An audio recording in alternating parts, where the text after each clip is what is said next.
you record that. Because what I'm telling you is a law. You don't use profanity in a school. I didn't. Yes, you did. You ever will. It's unbelievable. Let's go.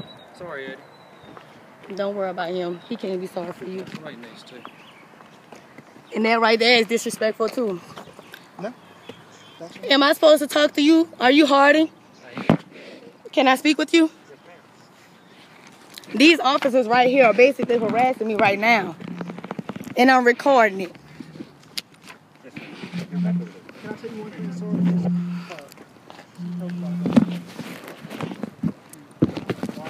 So I told her what could happen. Okay. No, when he threatened me. He threatened me to take me to jail if I use profanity. First of all, then he gonna tell my son, I feel sorry for you.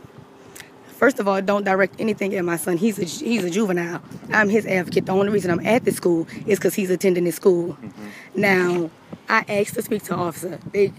I guess they called them too. They work here. If you're working here, you're going to be biased. That's why I asked for someone. They do not work for the school. They work for the city of Hoover, the police department. Okay, I called an hour and a half ago, and they never came and asked me anything. They're here.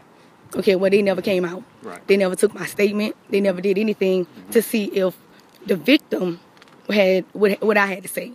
So at this point, they went and got my son out of class, which is very embarrassing because they're saying he's supposed to be going to a crossroad placement. They're handling me and talking to me like I'm crazy because they saying I'm not supposed to be here, but I didn't hear about this crossroad thing until the last minute. So didn't they explain that to you the other day? They suspended him for 3 days, but with the stuff about crossroads too the other day. They explained. They said pending. Right. I didn't get a call or voicemail or talk. He told me Gene Grosso was on the phone and that Gene Grosso said something about he can't come back to school, but this was yesterday. His suspension ended yesterday. So why did he wait till yesterday to tell me that Chuck was supposed to be going to Crossroads? So I said, well, I didn't get a paper or a hearing. And it was told to me in the handbook that you're supposed to have a hearing before a child could be dismissed or sent anywhere. So I came here and I was like, well, my son told me what had happened, which was Thursday that Gene Grosso had grabbed him. I tried to do a police report at home. They said I had to come to the school to do one. Now, what they're telling me when I get here that I can't do one here as well, even if it's an incident report. And I thought any incident report that happened, you're supposed to get a police report on. Right. But and the fact is that when they reviewed it, they looked at the tapes, they didn't see anything. So they didn't see Gene Grosso grab him? No, ma'am. In the stairwell? No, ma'am. They watched the videos. They didn't see anything that constituted any crimes. And I just talked to them about that, and they didn't see anything at all that constituted a crime. So what about the fact that he grabbed him to bring him back to the office, and my son is already nervous about the how if you're him and a person come up to you and take you to where you are alone with this person, he could say you did anything to him. And as far as this white and black ratio thing that's going on, luckily we have video cameras, and there's over 200 video cameras. They had video cameras at that gas station when that man shot all them boys up in that car. And these children are watching television. They're watching this daily. And you think he gonna go and deal with this man? I'm here to work with you. I'm here to yeah, but being threatened to go to jail in front of my son just because I told Gene Grosso that I will not hear anything from him. I came to see, what's the man's name? Jernigan. Dr. Jernigan. And I asked to speak to Jernigan. The lady didn't even tell me he wasn't here. And I believe he's here. No, ma'am. I'll guarantee you. Okay, well, she could have told me, well, he's not here. I've been here since the school started. And she sitting up there laughing and talking to everybody. Just like these guys were doing.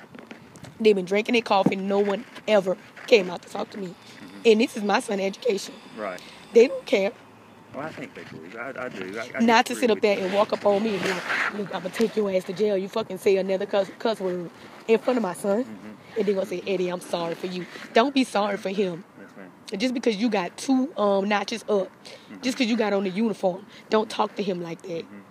And I really want to do a complaint on the tall one right there because he had no reason to threaten me. Did you cuss inside the building to I did. Okay. All right, But you should have told me, don't cuss.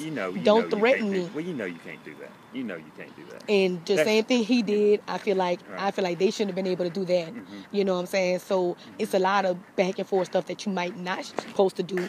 I don't know what you're supposed to do. Right. But at this point, I'm frustrated. Let me no help one. You. Let me help you. You need to call and set up an appointment with Dr. Jarman. Okay? If you don't I'm not coming back up here. I'll talk to the school board. Okay. That was going to be my next suggestion. Yeah, because 6 on your side, I need to hear all about this because you know their number? There's, 6 on your side? I already called them. I don't know their number, I'm sorry. But you know the school board's number. Mm-hmm. You do 1,439 1,000. No. Okay.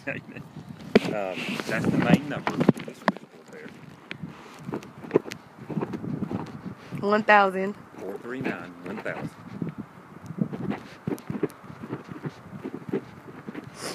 And just tell them you complain. You know that what the situation is, and they'll direct you to the appropriate superintendent. Okay. Yeah, but something needs to happen because these officers don't really care about these black students. Ma'am, I disagree with you. And he gonna tell me, I know what this is about, so we're not taking a report from you. They're not assigned here. These men are not assigned to this school. You know that? They are volunteer.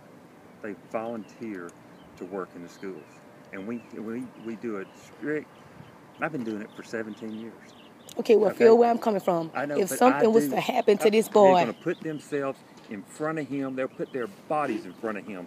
And every other child in the school, I guarantee that. I don't believe it. I'm sorry, ma'am, but they will. And all I asked them to do was make a report because this man grabbed my son. They talk about, well, we didn't see that on the camera. Did you see him coming down the stairwell and grab my son? We have 200 cameras in here. Okay, well, they should have saw it. They should have saw it. And they should have known, this is what my son told me. And they should have known that why would my son go back to an office where there's no witnesses at? You would go, as a young boy, you're going to go where there's witnesses are. You went to high school. Yeah, okay? And it wasn't as bad as it is now. And the principal comes to you and says, you're going down to the office. You need to go to the office. What do you do? What do you do? I call my mom. Well, I get to the office and I call my mom. Okay. You know the phone calls to make. Okay? I didn't even know about that. Okay. Make your phone calls to the school board. Talk to the superintendent. You talk to him about Mr. Gene Grosso. Okay? And I promise you, these guys are in the school to protect every child in the school. They showed great restraint the other day when you sat on the bus and they asked you to get off. Okay? Because he didn't do anything wrong. Trespassing. Disorderly conduct. He is disrupting the movement of that bus. That bus cannot go because, and all the other children on that bus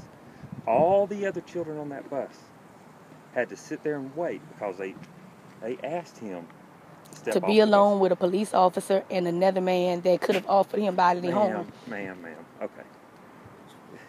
Okay. You know the phone calls to make. You want to do what? You can't. They suspended you. Well, you're expelled. All right, y'all. You know the phone calls to make, and I hope that you get things worked out. Okay. And what's wrong with gestures? I'm more than sure the First Amendment was for everybody, right? Yes, ma'am. So what was wrong with me saying what I said? In there, the cussing inside of a public. I mean, place, I didn't. I just said F you, and that's it. Thank you. Have a good day. All right. If you don't see the problem in that, then there's no more we have to discuss. Okay. Okay. Thank you. Come on.